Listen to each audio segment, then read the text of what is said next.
legal and within the code of conduct here of mixed company, I think it would be fine.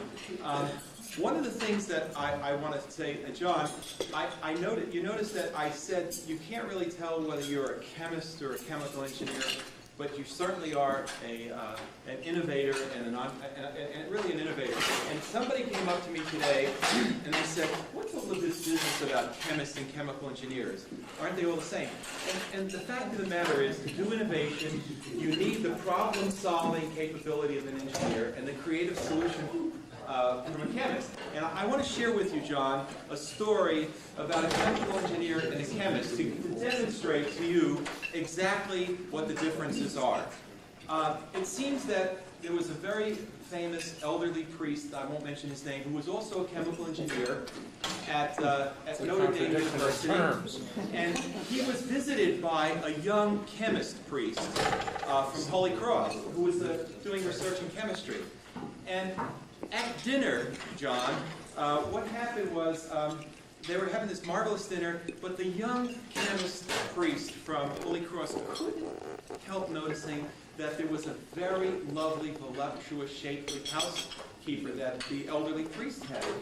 And he started thinking, gee, maybe there's something else going on here that shouldn't be going on. And the elderly priest, being a very, very astute gentleman, obviously as a chemical engineer, read his mind and he said, Father, I know what you're thinking, but this is strictly a professional relationship.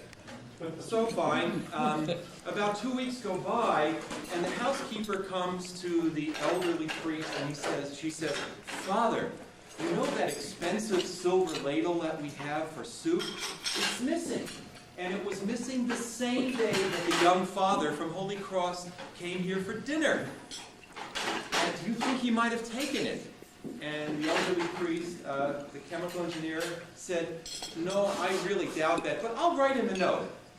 At which point he wrote to the young priest at Holy Cross and he said, Dear Father, I'm not saying that you did take our silver ladle, which is worth a lot of money, and I'm not saying that you did not.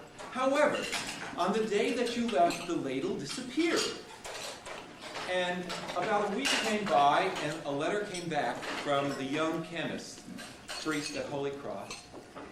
And it said, with due respect, Dear Father, I'm not saying that you do sleep with your housekeeper, or that you do not sleep with your housekeeper. However, if you were sleeping in your own bed, you would have found the silver ladle.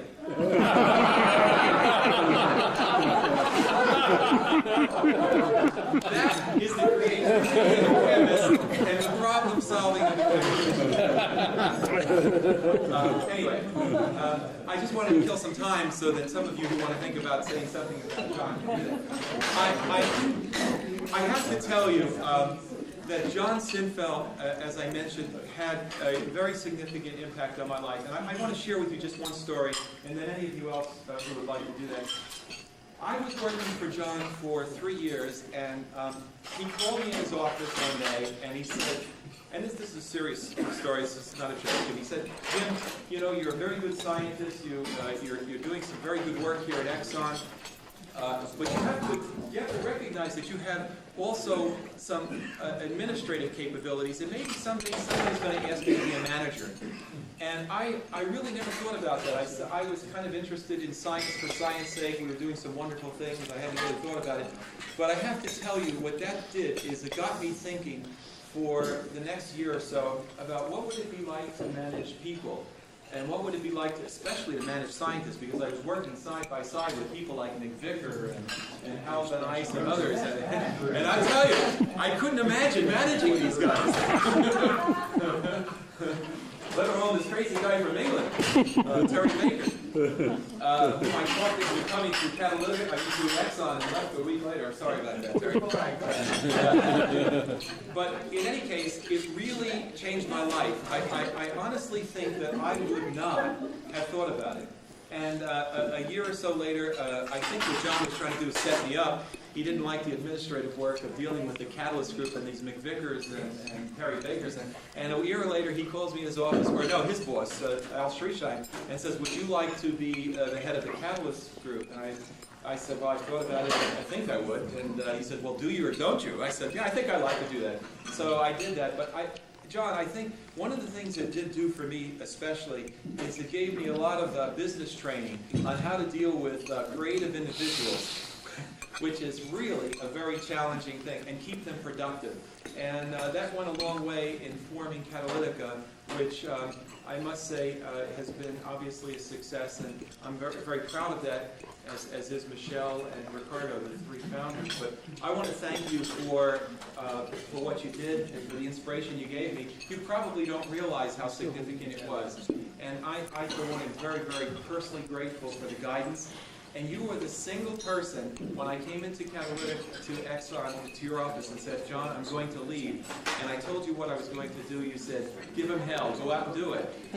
Everybody else was very upset about it, but I really appreciate your support. So I just would like you to join me in giving John, for me personally, a round of applause for being such a wonderful mentor to all of us, and an inspiration for many young scientists. There are very few of those people in this world, but they're like magnets. They draw important people, and their ripple effect is greater than they ever imagined. Thank you very much, John. The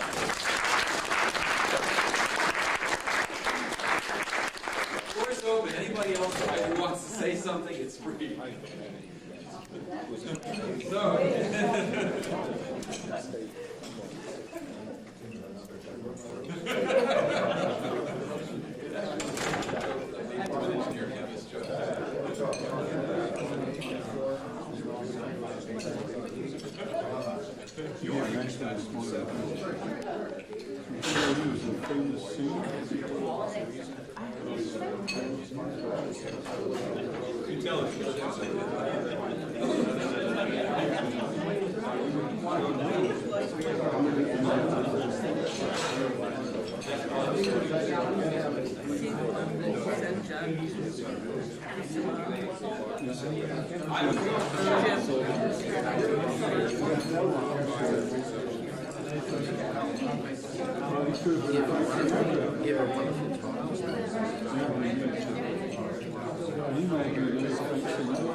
Yeah, right. That's not his style.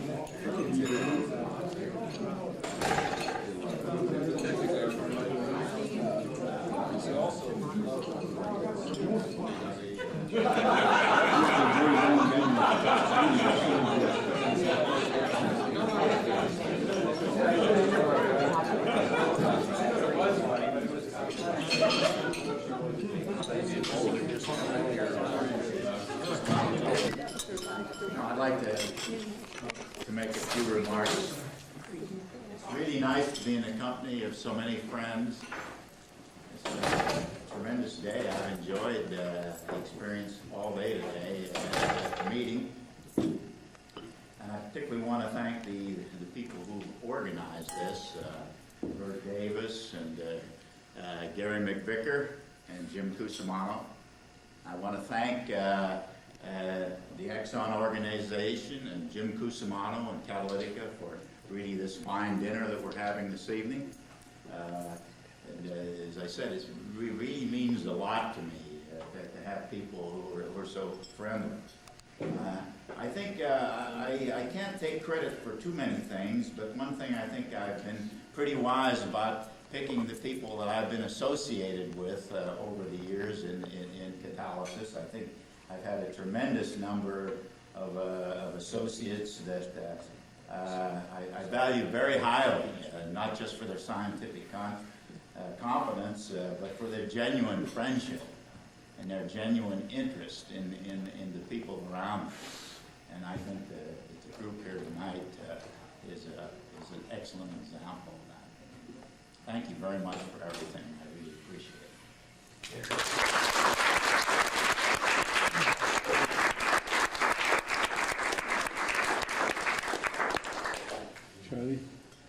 We ought to have some more John Sinfelt stories. Yeah. There's a certain reluctance at our table because most of us haven't spoken yet, and they want to tell the story along with their talk tomorrow. But I've already given my talk, and I've still got some John Sinfelt stories. One that involves another guest here, and I haven't had the chance to tell the story to their faces, to both of them. And so, how often do you get a chance to do that? Although I've fed this material to people involved in maybe John's retirement dinner at Exxon or various times, and so it may have been told already, but most of us haven't heard it. But Grayson and I were doing a lot of experimental work out at Stanford, and George Meitzner, as a graduate student of Michel Boudar's, started working with John. And while he was out at Stanford, after he'd done his summer internship and so on, he began doing experimental work with us. John took both Grayson and I aside separately, and he was worried about George. He says, "Now George is a growing farm boy. He has a big appetite, and I don't think that he can live well on the stipend they give him at Stanford. When I've seen him, he looks hungry. And so when you're out there working with him, take him out to dinner and feed him well and put that on your expense accounts. Those expense accounts have to come over my desk, and I'll okay them." And so separately, Grayson and I took George out, and we fed him. And we fed him real well. And he ate everything on the table. Sometimes even the sugar cubes. And John always signed our expense accounts. And somehow we managed to get George through.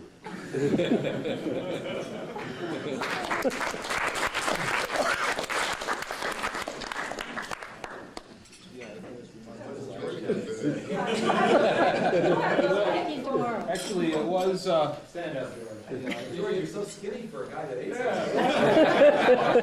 Hasn't been out there for a while. It was remarkable. I remember those dinners. I would be reading the menu, and I would say, "I've never tasted that before."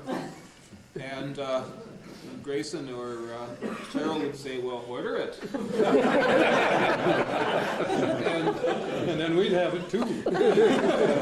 I just went down the menu.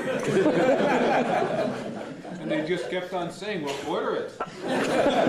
So I would have a dinner which consisted of surf and turf, oysters, escargot, Caesar salad. You know. I don't eat that much anymore.